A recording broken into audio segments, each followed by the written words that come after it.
ഒരു പുതിയ system care giver pilot പ്രോഗ്രാമിൽ ആരംഭിക്കുകയാണ്. അതുവഴി അടുത്ത വർഷം 2025-26 ഏകദേശം 5000-ൽ ഉപരി കെയർ ഗിവർ. പ്രധാനമായും ഞങ്ങൾ ഇൻവൈറ്റ് ചെയ്യുന്നത് ഫാമിലിയാണ്. അപ്പോൾ ഫാമിലിയായിട്ട് മൈഗ്രേറ്റ് ചെയ്യാൻ ആഗ്രഹിക്കുന്ന, അതായത് ഒരു ഹസ്ബൻഡ് വൈഫ് അല്ലെങ്കിൽ നിങ്ങൾ ഒരു കെയർ ഗീവറാണ്, കൗൺസിലിംഗ് അറ്റൻഡ് ചെയ്തു, ഞങ്ങളുടെ എല്ലാ ടേംസ് ആൻഡ് കണ്ടീഷനും നിങ്ങൾക്കത് മനസ്സിലായി, ഡൗട്ട്സ് ഒക്കെ ക്ലാരിഫൈ ചെയ്തിട്ടുണ്ടെങ്കിൽ ഫസ്റ്റ് സ്റ്റെപ്പ് എന്ന് പറയുന്നത് Engineers to Australia Skilled Migration Pathway 2026-28 Subclass 189190491 Indian engineers ഏറ്റവും അധികം മൈഗ്രേറ്റ് ചെയ്യുന്നതും ചെയ്യാൻ ആഗ്രഹിക്കുന്നതുമായ രാജ്യമാണ് ഓസ്ട്രേലിയ. ഓസ്ട്രേലിയൻ എഞ്ചിനീയേഴ്സ് ഇമിഗ്രേഷനെ പറ്റിയാണ് നമ്മൾ വിശദമായി ചർച്ച ചെയ്യുന്നത്.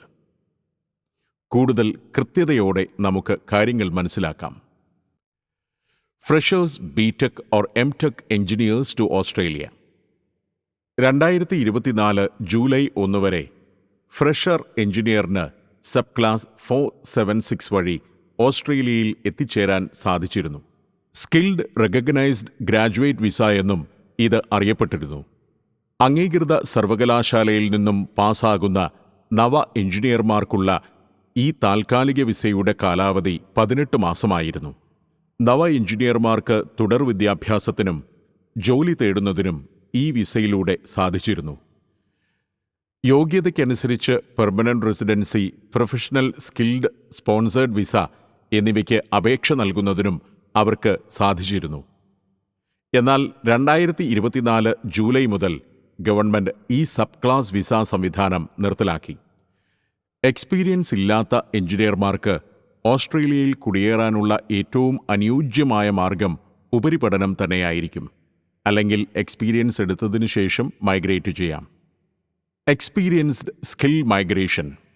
എന്താണ് സ്കിൽഡ്? വിദ്യാഭ്യാസത്തിന് ശേഷം മിനിമം പ്രവൃത്തി പരിചയം നേടുക എന്നതാണ് സ്കിൽഡ് എന്നതുകൊണ്ട് ഉദ്ദേശിക്കുന്നത്. ഇങ്ങനെയുള്ളവരെ സ്കിൽഡ് പ്രൊഫഷണൽസ് എന്ന് പറയാം. അതിനാൽ ഓസ്ട്രേലിയയിലേക്ക് സ്കിൽഡ് മൈഗ്രേഷനായി തയ്യാറെടുക്കുന്നത് ഏറ്റവും കുറഞ്ഞത് മിനിമം 3 വർഷത്തെ റിലവൻ്റ് എക്സ്പീരിയൻസ് ഉള്ളവർക്ക് മാത്രമാണ് സാധ്യതയേറുന്നത്. എംപ്ലോയർ സ്പോൺസേഡ് വിസകൾ ലഭിക്കുന്നതിനുള്ള സാധ്യതകൾ. എംപ്ലോയേഴ്സ് സ്പോൺസർഷിപ്പ് ലഭിക്കുന്ന വിസകൾ 482 ആൻഡ് 486 എന്നിവയാണ്. 482 എന്നത് നിങ്ങൾക്ക് ഒരു ഓസ്ട്രേലിയൻ എംപ്ലോയറെ കണ്ടെത്തി എംപ്ലോയർ സ്പോൺസേഡ് വിസയാണ്. 482 എന്നത് TSS temporary skilled shortage visa എന്നും അറിയപ്പെടുന്നു. 2 വർഷമാണ് ഇതിൻ്റെ കാലാവധി. നിങ്ങൾക്ക് ലഭിക്കുന്ന വിസ സ്ട്രൈവിൻ്റെ അടിസ്ഥാനത്തിൽ, അതായത് ജോലി കാറ്റഗറിയുടെ അടിസ്ഥാനത്തിൽ എംപ്ലോയർക്ക് ഡിസൈഡ് ചെയ്യാൻ സാധിക്കുന്നതാണ്. 482 TSS എന്നത് PR അല്ല, വർക്ക് പെർമിറ്റ് മാത്രമാണ്. അതായത് ഒരു സ്പോൺസർഷിപ്പ് വർക്ക് പെർമിറ്റ്. എന്നാൽ 482 നിങ്ങൾക്ക് PR-ലേക്ക് ചേഞ്ച് ചെയ്യാൻ സാധിക്കുന്നതാണ്. 482 TSS എഞ്ചിനീയേഴ്സിന് നേരിട്ട് സ്പോൺസർഷിപ്പ് ലഭിക്കുക എന്നത് വളരെ എളുപ്പമുള്ള കാര്യമല്ല. TSS സ്പോൺസർഷിപ്പ് ഹൈ ഡിമാൻഡഡ് ആയിട്ടുള്ള ചില എക്സ്പേർട്ട് എഞ്ചിനീയേഴ്സിന് മാത്രമാണ് നിലവിൽ ലഭിക്കുന്നത്. ഇനി സ്പോൺസർഷിപ്പ് കണ്ടെത്തി നോർമൽ എഞ്ചിനീയറിംഗ് എക്സ്പീരിയൻസ് ഉള്ളവരെ കണ്ടെത്തുക എന്ന് പറയുന്നത് 60,000 മുതൽ 80,000 വരെ ഓസ്ട്രേലിയൻ ഡോളേഴ്സ് ചെലവ് വരുന്ന ഏജൻസി മുഖാന്തരമുള്ള ഒരു പ്രോസസ്സാണ്. അതും എല്ലാ ഏജൻസികളും ചെയ്യുന്നതല്ല. വളരെ സൂക്ഷ്മതയോടുകൂടി MRAA ഓതറൈസ്ഡ് ആയിട്ടുള്ള കൺസൾട്ടൻസ് വഴി മാത്രം ചെയ്യാൻ ശ്രമിക്കുക. അതിനെ ഒരിക്കലും നമ്മൾ പ്രോത്സാഹിപ്പിക്കുന്നില്ല. ആവശ്യമുള്ളവർക്ക് അത് കണ്ടെത്തി ചെയ്യാവുന്നതുമാണ്. 186 എന്നത് നേരിട്ട് PR ലഭിക്കുന്ന ഇമിഗ്രേഷൻ പ്രോസസ്സാണ്. എംപ്ലോയർ സ്പോൺസർഷിപ്പ് വഴി പെർമനന്റ് റെസിഡൻസിയോടുകൂടി ഓസ്ട്രേലിയയിലേക്ക് കുടിയേറാൻ സാധിക്കുന്ന പ്രോഗ്രാമാണ് 186. 186 പൊതുവെ എഞ്ചിനീയേഴ്സിന് ലഭിക്കുന്നതല്ല. കൂടുതലായും രജിസ്റ്റേർഡ് നഴ്സസ്, കെയർ ഗീവേഴ്സ് തുടങ്ങിയ ഹെൽത്ത് കെയർ പ്രൊഫഷണൽസിനാണ് 186 ലഭിക്കുന്നത്. എന്നാലും ഹൈലി സ്കില്ലുള്ള സ്പെഷ്യൽ കാറ്റഗറിയായുള്ള എഞ്ചിനീയേഴ്സിനെ ഓസ്ട്രേലിയൻ എംപ്ലോയേഴ്സ് സ്വീകരിക്കുന്നതായി കാണുന്നു. എന്നാലും MARA കൺസൾട്ടൻസിൻ്റെ കൃത്യമായ മാർഗനിർദ്ദേശത്തോടെ മാത്രം 186 വിസയ്ക്ക് വേണ്ടി ശ്രമിക്കുക. ആംസ്റ്റർ ഇത് റെക്കമെൻഡ് ചെയ്യുന്നതല്ല. എഞ്ചിനീയേഴ്സ് ടു ഓസ്ട്രേലിയ പ്രോസസ്സിൻ്റെ ചുരുക്കരൂപം. First stage. ആദ്യം ചെയ്യേണ്ടത് സ്കിൽ അസസ്മെൻറ്റ്. ഓസ്ട്രേലിയയിലേക്ക് മൈഗ്രേറ്റ് ചെയ്യാൻ വേണ്ടി നിങ്ങളുടെ വിദ്യാഭ്യാസ യോഗ്യത, പ്രവൃത്തി പരിചയം എന്നിവ ഓസ്ട്രേലിയൻ ഗവൺമെൻറ് ഓതറൈസ്ഡ് ആയിട്ടുള്ള ഒരു education and experience credential assessment authority assess ചെയ്യുന്ന പ്രോസസ്സാണ് skill assessment.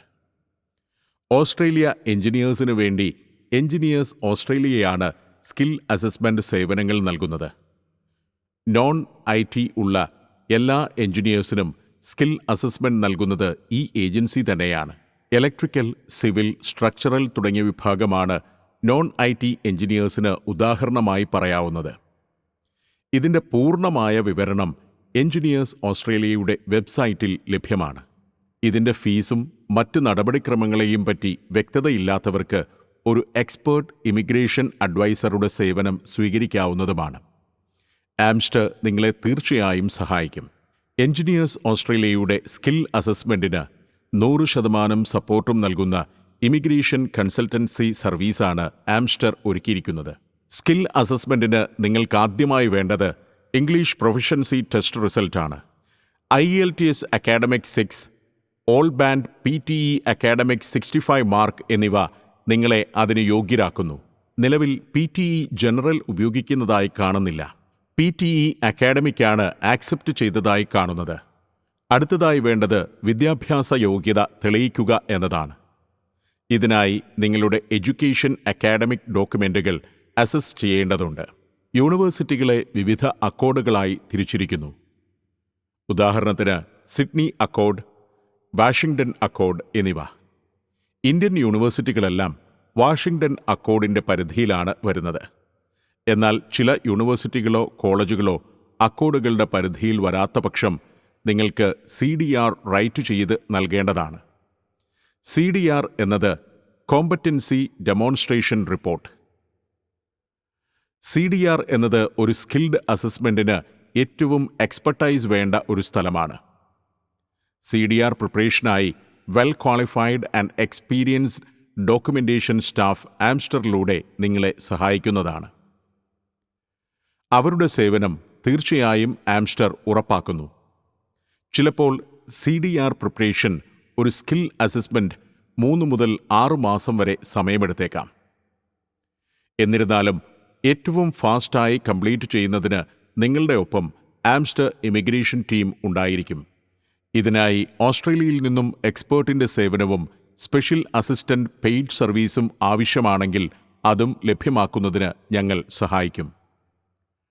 ഓസ്ട്രേലിയയിലുള്ള skill assessment team ആംസ്റ്ററുമായി associate ചെയ്യുന്നുണ്ട്. അവർ നിങ്ങളെ നേരിട്ട് സഹായിക്കുന്നതിന് ഒരുക്കവുമാണ്. ആവശ്യമുള്ളവർക്ക് ആംസ്റ്റർ അതിനുവേണ്ട ക്രമീകരണങ്ങൾ ചെയ്യുന്നതാണ്. സ്കിൽ അസസ്മെൻറ്റ് സമയത്ത് നിങ്ങൾക്ക് അത്യാവശ്യമായി വേണ്ട ഡോക്യുമെൻസുകളെപ്പറ്റി ഒന്ന് പറയാം. Experience certificate, salary certificate, third party proof എന്നിവയാണവ.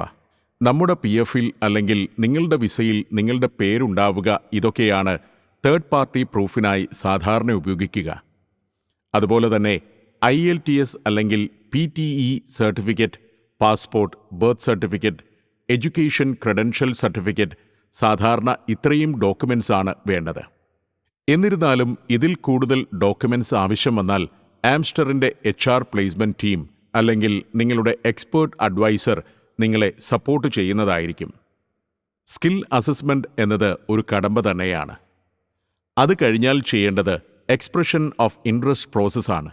ഓസ്ട്രേലിയയിലേക്ക് ഇമിഗ്രേഷന് നിങ്ങളുടെ സന്നദ്ധത അറിയിച്ചുകൊണ്ട് ഗവൺമെൻറ് നിങ്ങളെ മീറ്റ് ചെയ്യുന്നതാണ് എക്സ്പ്രഷൻ ഓഫ് ഇൻട്രസ്റ്റ്. ഇതിൻ്റെ പോയിന്റ് ഫൈനലി നിങ്ങൾക്ക് അസസ്മെൻറ്റ് ചെയ്യാവുന്നതാണ്. എല്ലാ ഡോക്യുമെൻസും പ്രിപ്പയർ ആയ ശേഷം നിങ്ങളുടെ പോയിന്റ് അസസ് ചെയ്യുമ്പോൾ എത്ര സ്കോർ ലഭിച്ചു എന്നുകൂടി മനസ്സിലാക്കാം. ആംസ്റ്ററിലൂടെ നിങ്ങളുടെ പ്രോസസ്സ് ആരംഭിക്കുകയാണെങ്കിൽ നിങ്ങൾക്ക് ബേസിക് എലിജിബിലിറ്റി റിപ്പോർട്ട് ആദ്യം തന്നെ നൽകുന്നതാണ്. അതിൽ നിങ്ങൾക്ക് ലഭിക്കാവുന്ന മാക്സിമം പോയിന്റ്സ് ആഡ് ചെയ്തു തന്നിട്ടുണ്ട്. നിലവിൽ ഏറ്റവും കുറഞ്ഞത് 65 പോയിന്റാണ് യോഗ്യതയ്ക്ക് നമ്മൾ ഉദ്ദേശിക്കുന്നത്. എന്നാൽ 75 മുതൽ 100 പോയിന്റിന് മുകളിൽ നിൽക്കുന്നവർക്കാണ് കൂടുതൽ ചാൻസ് ഉണ്ടായിരിക്കുക.